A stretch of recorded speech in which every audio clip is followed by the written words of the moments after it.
So using these torque equations, we can solve the problems.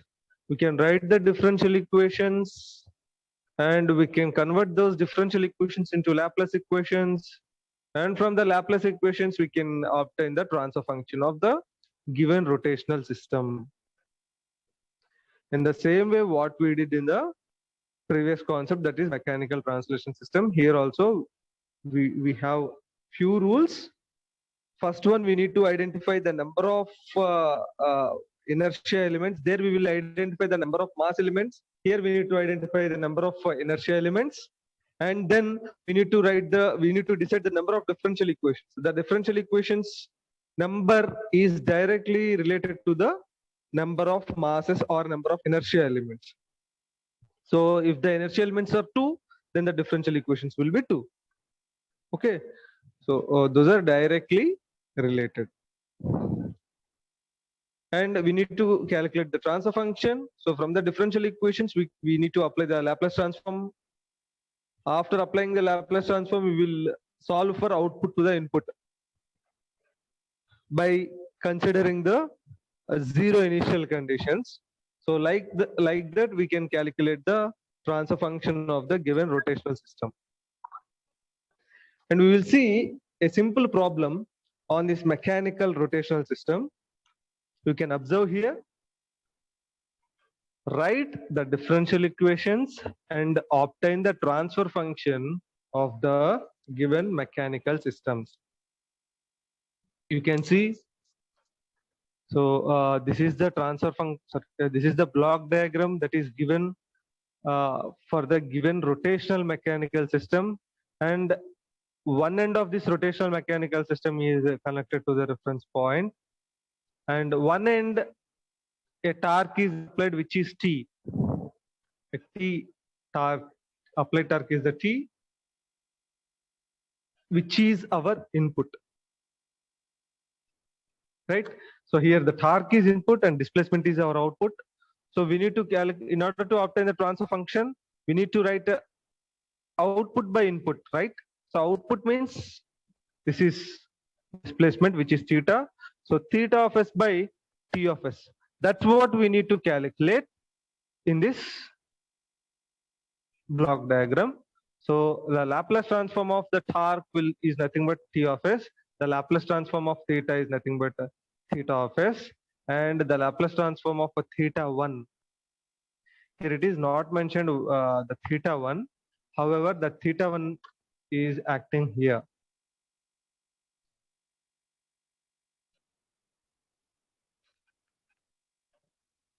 On J1, here it will be the theta 1. Theta 1 will be here. Because of the torque, J1 will have a displacement of theta 1, and J2 will have a displacement of theta. Okay, so but we need to calculate the transfer function, which is theta by theta of s by T of s. This we need to calculate. So however, we need to eliminate this theta 1 of s from our differential equations later, right?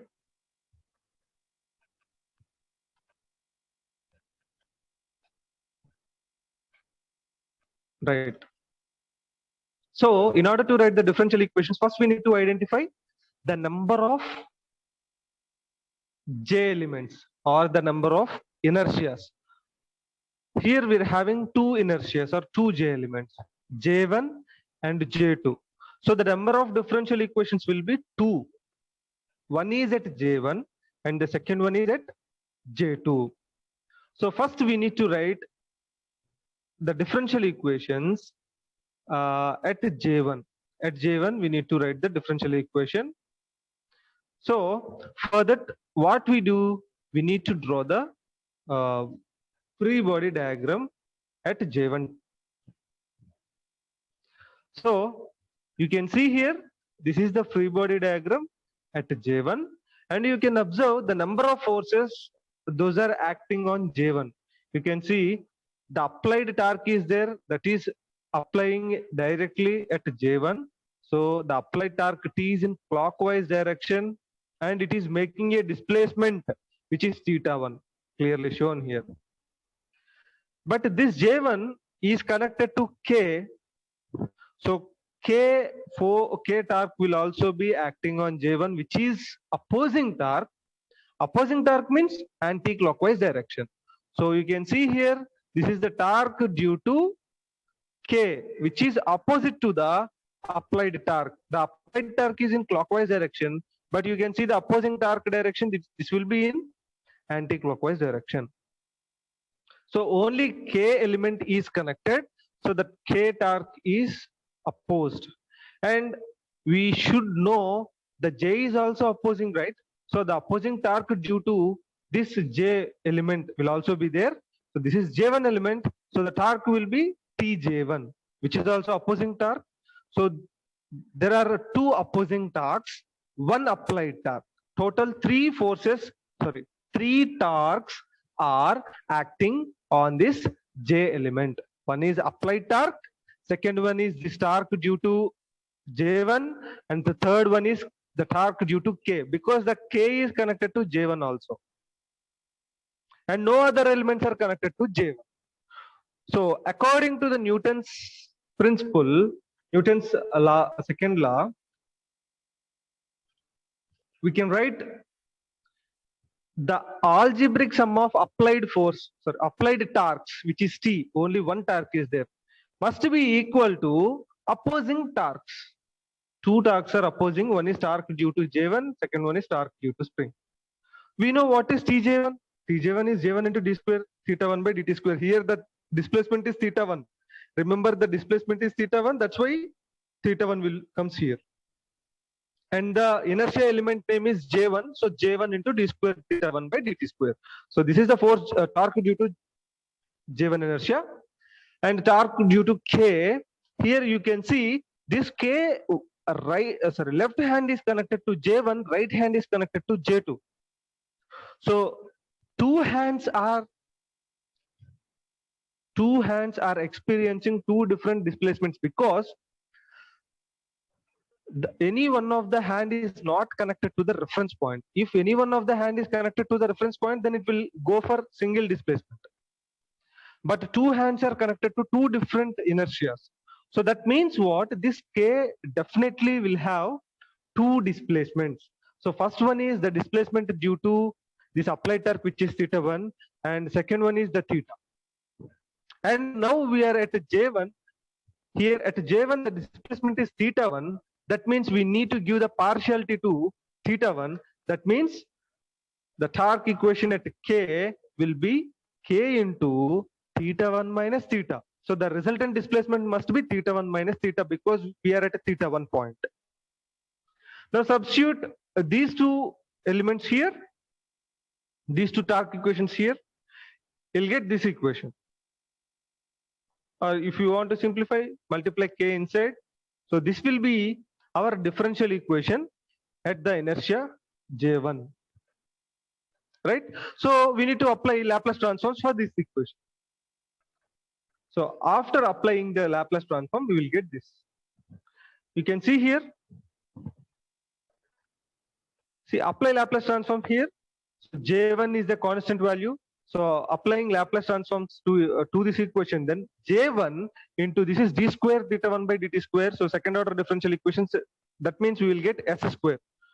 So J1 into s square into theta1 of s plus k into theta1 of s minus k into theta of s is equal to t of s. So this is a Laplace transform equation for that differential equation. See here. And you can take a common theta1. So J1 s square plus k into theta1 of s minus k into theta of s is equal to our applied torque. So this is the Laplace transform equation at J1 inertia block. In the given mechanical system, we are having J2 also. So now we need to write the differential equation at J2. Okay. So first we need to draw the free wheel free body diagram here. So this is the free body diagram of J2, and this J2 no applied torque here. There is no applied torque here, but three opposing torques are there. By seeing the block diagram, we can decide. See, J2 is connected to the dashpot B and the element K, spring element K. So the opposing torque due to K will be there, the opposing torque due to dashpot will be there, and its own opposing torque means torque due to J2 will be there. But there is no direct applied torque on this element. So the applied torque on J2 directly is 0. So you can draw this free body diagram, and the displacement here is theta now. And these three are opposing forces, that's why anti-clockwise direction. And we know how to write Tj2, Tb and Tk. Here you can see the K is connected between J1 and J2. In the block diagram also, you can see the K is connected between J1 and J2. But you can see the B element, left hand of the B element is connected to J2, but the right hand is connected to the reference point. That means this B element will undergo only single displacement. But however, the K element undergoes for two displacements because it is not connected to any reference point. It is just connected between J1 and J2. So it will undergo for two displacement as we have written for the first case. But coming to this dashpot B, right hand is fixed. So this right hand will not displace. So a single displacement will be having for this dashpot, and that is also on left hand side only, which is theta. Okay. So applying Newton's second law, all the opposing forces must be equal to the applied force. There is no direct applied force on J2. So the direct applied force on J2 is 0, and the opposing forces are Tj2, Tb and Tk. We know what is Tj2, Tb and Tk. Substitute these in this equation and simplify it. You will get this differential equation 2, which is across J2. Now apply Laplace transform to this differential equation. Then we will get, see, this is the second order system. So J2 into second order system, right? So S square into theta of S. And B into S into theta of S, because this is first order differential equation. So S power 1 plus K into theta of S minus K into theta 1 of S must be equal to 0. Okay.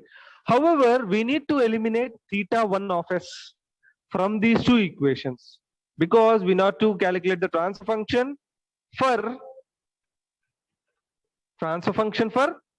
output to the input, where output is given as theta and input is the torque. So we need to calculate theta by T. So for that, we need to eliminate theta 1. So using this equation and this equation, we can simply eliminate theta 1 by just simply you bring this theta 1 term here, and we will get, you take the common theta of S in these three terms, then we will be J2S square plus BS plus K into theta of S, and we brought this term here. We need only theta 1 of S. So here it will be K into theta 1 of S will be there here. So we need to write a theta 1, we need to write only theta 1 of S. So bring this K this side, then the resultant will be theta 1 of S is equal to J2 into S square plus BS plus K by K into theta. Now substitute this equation here in this equation. Substitute this equation there and simplify it, then we can achieve our required Laplace transform equation. However, you can see after replacing that theta 1 and simplifying it, finally we'll get our transfer function, required transfer function for the given rotational mechanical system, which is theta of s by T of s. This is how we can solve the problems on mechanical rotational systems.